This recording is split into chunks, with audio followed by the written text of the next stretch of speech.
Mga kasama! Dumarating si Commander! Magandang gabi mo, Commander! Mga kasama, buti nandito kayong lahat. Commander, ano ba ang malaga na pag-uusapan natin dito? Nag-meeting kami. Meron tayong transaksyon na malaki.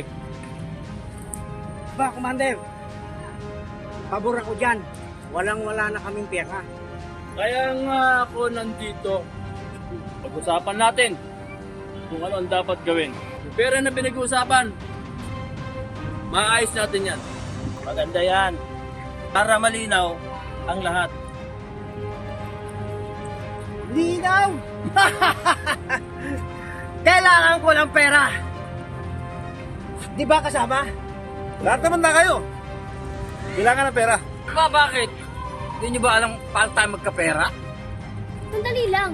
Pakinggan muna natin si Commander. Hindi dapat tayo dito nag-aaway, nagkakasundo dapat tayo dito eh.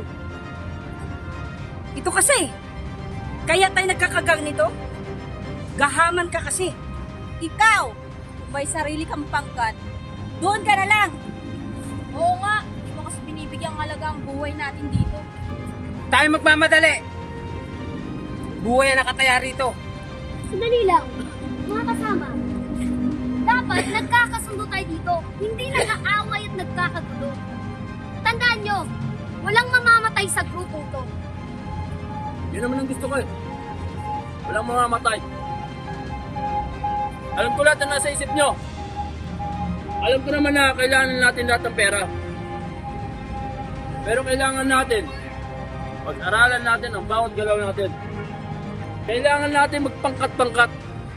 Kaya kailangan natin maghinay-hinay para magkasundo-sundo tayo.